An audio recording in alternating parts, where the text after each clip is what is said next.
विद्यार्थियों, नमस्कार।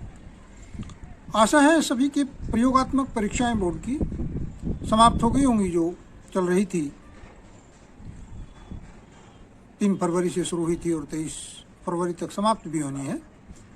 जो रह गया होगा इक्का दुक्का स्कूल, उसकी आजकल में संपन्न हो जाएंगे सभी विषयों की, यानी कि जितने भी प्रयोगात्मक विषय हैं, चाहे वो विज्ञान के हों, चाहे वो साहित्यिक के हों, ज्योग्राफी हो, अपनी साइकोलॉजी हो, उन सभी की प्रयोगात्मक परीक्षाएं 23 फरवरी तक संपन्न करा ली जाएंगी बोर्ड के निर्देशों के अनुसार। तो एक तरह से हमारा 1/3 कार्य जो है वो समाप्त हो गया है, जो प्रयोगात्मक विषय थे उनका, क्योंकि 30 नंबर की प्रयोगात्मक परीक्षाएं थी और 30 नंबर का काम हमारा वो अब हमें मिल चुके भी होंगे, क्योंकि प्रयोगात्मक परीक्षाओं ने अपनी सूची जारी करा दी होगी बोर्ड को, उसमें नंबर अंकित करके। तो उसका टेंशन अब बिल्कुल आप दिमाग से निकाल दीजिए। आशा है सभी की बहुत अच्छे नंबर आएंगे। अब जो बचते हैं 70 नंबर थ्योरी के लिखित परीक्षा के, उस पर ध्यान केंद्रित करने की बहुत जरूरत है, क्योंकि अभी समय है आपके पास। जिन बच्चों ने अभी तक भी केवल नॉर्मल स्टडी की है, सामान्य स्टडी की है, सभी पाठ भी कम है, पाठ्यक्रम भी कम है, तो जिन्होंने कम समय अभी तक दिया है विषय को, वो भी इस बचे हुए समय में, क्योंकि लगभग 2 महीने आज से पूरे बचते हैं, 24 तारीख से परीक्षा शुरू है और आज 21 तारीख है, तो 2 महीने के आसपास का समय आपके पास पूरा बचता है। आज मैं सबसे इम्पोर्टेंट चीज आपको जो बताने जा रहा हूं वो है प्रैक्टिस के आधार पर नंबर आपके आएंगे। याद आपको करने की बहुत कम जरूरत पड़ेगी, केवल मेमोरी आपको ध्यान में रखने की जरूरत है, और वो है आपके जो चित्रात्मक क्वेश्चन आते हैं। जिन प्रश्नों में चित्र आते हैं, चित्र सहित वर्णन कीजिए अथवा चित्र बनाइए। 3 नंबर का, 5 नंबर का और 2 नंबर में भी कभी कभी चित्र बहुत स्पष्ट आ जाता है। तो जोन से चित्र महत्वपूर्ण है, मैं आज केवल उनकी सूची आपको बताऊंगा। आप उन्हें किताब में देख के बना करके प्रैक्टिस करें। रोज 4-5 चित्र बनाएं।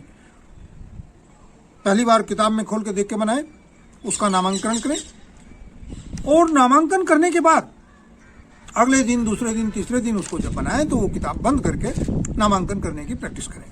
इससे आपको क्या होगा कि आपको वो चित्र आपकी मेमोरी में हो जाएगा, और जैसे ही आप उसे प्रश्न पत्र में देखेंगे तो आप उसको, क्योंकि चित्र के जो नंबर हैं वो पूरे न्यूमेरिकल नंबर हैं। आपका 3 नंबर का चित्र आएगा, आपने अच्छा काम किया है तो आपको 3 नंबर जरूर मिलेंगे। हाँ, चित्र बनाते समय ये जरूर ध्यान रखें स्वच्छता का, और यदि आप उन्हें कलर कर सकते हैं तो आप जो हल्के कलर होते हैं, वैक्सी कलर जिन्हें हम बोलते हैं, स्केच कलर नहीं, डार्क हो जाते हैं, वैक्सी कलर से हम उन्हें कलर कर सकते हैं। लाइट कलर बड़े अच्छे दिखाई देंगे और आपके परीक्षक महोदय आपको पूरे अंक प्रदान करेंगे। तो जो चित्र हैं उन्हें ध्यान से सुन लीजिए। यदि कोई चित्र बनाने में किसी प्रकार की दिक्कत आती है या चित्र किताब में नहीं मिलते हैं तो आप मुझे कमेंट्स में लिख देंगे, मैं आपको बोर्ड पे चित्र बनाकर भी दिखाऊंगा।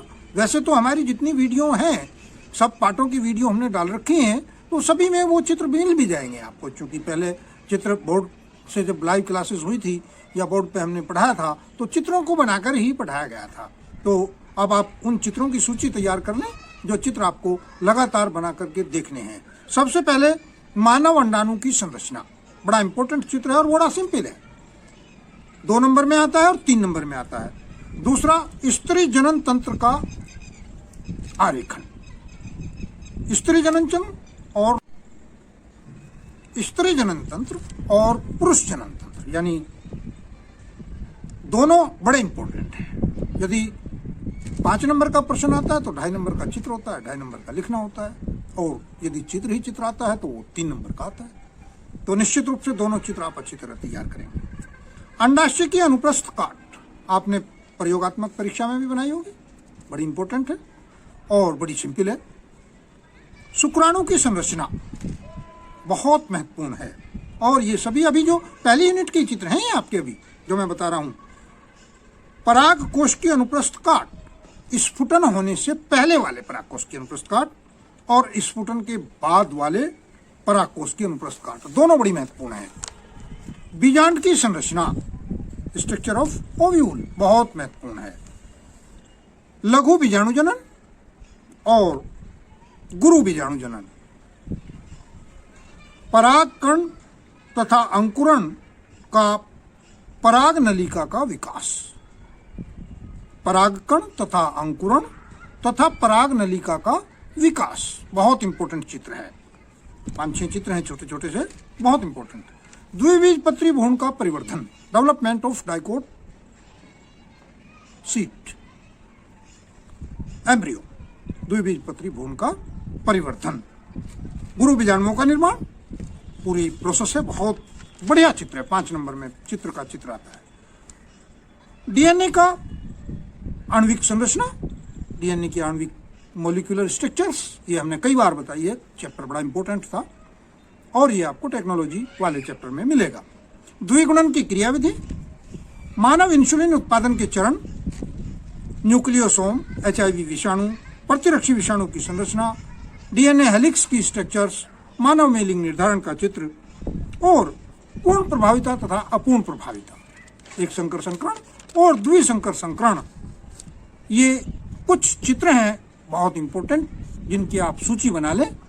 निश्चित रूप से आपको बोर्ड में मिलेंगे और अब आपको सोचने की भी जरूरत नहीं है। अब तो तैयारी करने का समय आपके सर पर है, तो इन्हें रोज 4-5 चित्र बनाइए, अगले दिन प्रैक्टिस कीजिए बिना किताब खोले हुए। एक बार किताब में देख के बनाइए, नामांकन कीजिए, नाम आपके याद हो जाएंगे। 2-3-4 नाम हर एक चित्र में होते हैं और चित्र को जितने आप अच्छे तरीके से साफ स्वच्छ बनाएंगे, कलात्मकता करने की जरूरत नहीं है, ड्राइंग नहीं है यहाँ, हमारा साइंस और टेक्नोलॉजी है, तो आप उसको आरेखन करके उसका कलरफुल बनाइए ताकि परीक्षक महोदय अच्छे नंबर आपको प्रदान करें। आज जितने चित्रों की सूची हमने बताई है, आप इनकी तैयार कर लेंगे। यदि कहीं कोई दिक्कत आती है, किसी चित्र को बनाने में कोई चित्र समझ में नहीं आ रहा, तो आप मुझे कमेंट्स में लिख देंगे, मैं आपको वो बहुत अच्छी तरीके से बता दूँ। और आशा करता हूँ कि आप जिन्होंने अभी तक भी चैनल सब्सक्राइब नहीं किया, वीडियो देखनी शुरू नहीं की है, वो वीडियो देखें, चैनल सब्सक्राइब कर लें और बेल आइकॉन का बटन दबा के रखें, क्योंकि अब लगातार प्रश्न पत्रों की वीडियो हम डालेंगे। बीच में थोड़ा डिस्टर्बेंस इसलिए रहा, रुके रहे, ताकि हमें भी प्रयोगात्मक परीक्षा लेने जाना था और बच्चों की प्रयोगात्मक परीक्षा आप लोगों की करानी थी, तो दोनों ही उसमें 10-15 दिन बड़े डिस्टर्ब रहे, भागदौड़ रही इधर उधर। और अब मैं समझता हूँ कंसंट्रेट माइंड करके आप विषय के ऊपर केंद्रित करिए और अपने विषय को अच्छी तरह से तैयार कीजिए। जितनी ज़्यादा से ज़्यादा सहायता हमारे से हो सकती है, हम उतनी आपको ज़्यादा से ज़्यादा वीडियो के माध्यम से कराएंगे, ज़्यादा से ज़्यादा वीडियो डालेंगे। धन्यवाद। चैनल को देखते रहिए, वीडियो देखिए, लाइक कीजिए, सब्सक्राइब कीजिए और जीव विज्ञान का आनंद उठाइए ताकि ज़्यादा से ज़्यादा मार्क्स आपको प्राप्त हो सकें। धन्यवाद।